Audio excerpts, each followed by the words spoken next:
warahmatullahi wabarakatuh. Kita masuk ke pertemuan 10 mata kuliah komputer dan masyarakat. Minggu ini kita bahas tentang digital marketing atau hiburan digital. Apa itu hiburan digital? Diklasifikasikan dalam 3 jenis utama. Yang pertama ada hardware, yang kedua software, yang ketiga service atau layanan. Diklasifikasikan dalam berbagai bidang. Kita akan membahas 3 bidang: game komputer, musik digital, dan film digital. Yang pertama dari klasifikasi hardware merupakan konsol game, ada PlayStation, Xbox, PSP, lalu game server, online game server, WAP and 3G game server, lalu ada movie render farm, ada digital music player seperti iPod. Lalu untuk softwarenya, judul game, software untuk rendering atau mengedit adegan-adegan digital.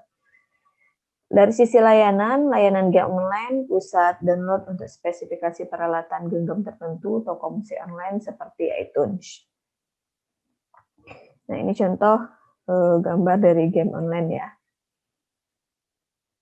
Ini mungkin kalau yang cowok dominan, laki-laki lebih banyak bermain game online ini, walaupun perempuan juga tetap ada. Nah, kemudian game komputer, platform yang berbeda, ada game PC, ada game konsol, ada game online, serta game kecil untuk peralatan genggam ataupun handphone.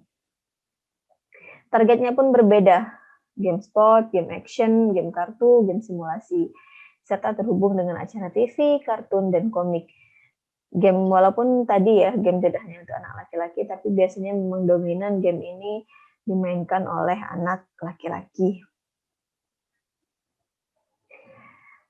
Seberapa besar industri game komputer? Nah, di sini bisa dilihat ya, bisa dibaca untuk industri game komputer sendiri.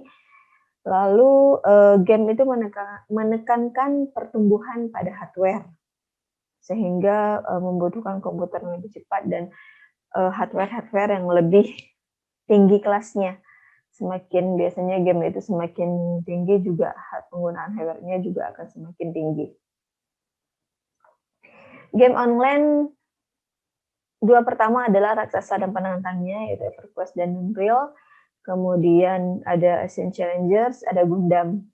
Lalu model game online harus terkoneksi ke server pusat agar dapat bermain, para pemain tidak saling mengenal, level yang meningkat, kemampuan juga meningkat, dan meningkatkan kesenangan.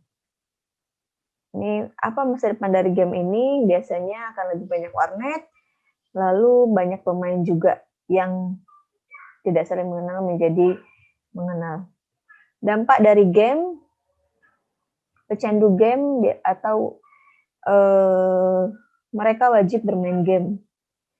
Biasanya juga dunia virtual dengan uang virtual menjadi satu hal yang signifikan di dalam dampak dari penggunaan game itu sendiri. Lalu produksi film digital, dari Toy Story ke Matrix, semua film digital atau kartun memadukan gambar digital dan adegan nyata, 3D dan efek khusus.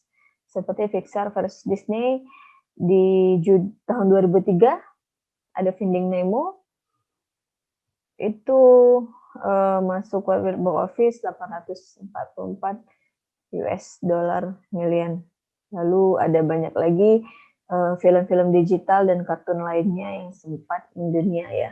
Apalagi film-film Disney, film-film kartun Disney itu banyak disukai oleh anak-anak.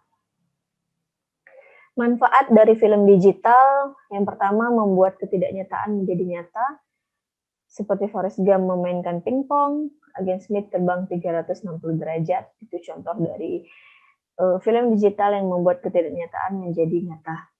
Lalu yang kedua, mempunyai hasil yang lebih baik, seperti Soldier dalam Star Wars, Walking with Dinosaurus juga mengurangi biaya yang lebih penting ya, karena mengurangi jumlah aktor, semuanya dimainkan oleh kartun, tidak ada adegan nyata dalam remote seat, serta mengurangi waktu untuk memasarkannya. Dukungan untuk film digital sendiri ada beberapa langkah-langkahnya, konstruksi model 3D, seleksi tekstur dan pemetaan, desain adegan, desain latar belakang dan suara, serta rendering akhir. Lalu ada dukungan dari software juga, ada Apple, Maya, Clustering Manager. Nah, dampak dari film digital sendiri apa sih? Gaya baru dari produksi film, postingan dan langkah baru dalam produksi, serta kerjasama di antara perusahaan animasi digital dengan penerbit. Lalu sangat bergantung pada penggunaan teknologi, karena semuanya dibuat berdasarkan teknologi, tidak terbatasnya ruang kreasi. Lalu yang kedua ada musik digital.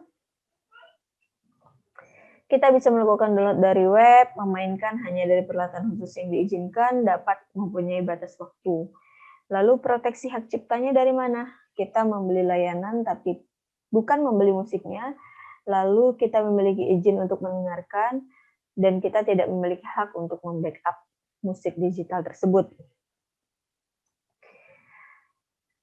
Nah, siapa sih sebenarnya yang mendapatkan uang dari MP3? Itu perusahaan pembuat peralatan untuk memutar MP3, produser independen tidak mampu mengiklankan, serta perusahaan jaringan telepon seluler biasanya yang akan mendapatkan uang dari MP3 yang kita dengarkan. Nah, keindahan digital di mana letaknya? Yang pertama dari Cartoon Movie dan MTV, image atau menunjukkan perempuan untuk kerjasama, karakter dalam game biasanya ya seperti itu.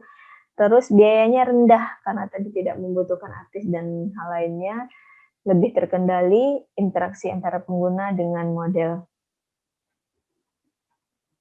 Nah, biasanya konsumen dengan adanya TV baru juga akan hiburan digitalnya menjadi lebih banyak gitu ya. Lalu ada peran broadcaster, kamera baru, peralatan editing baru, mesin tape baru, perlengkapan baru, serta tower transmit. Nah, untuk dari regulasi pemerintah biasanya adanya izin baru dan channel baru. Nah, untuk di pertemuan minggu ini, saya ingin kita lakukan analisis ya.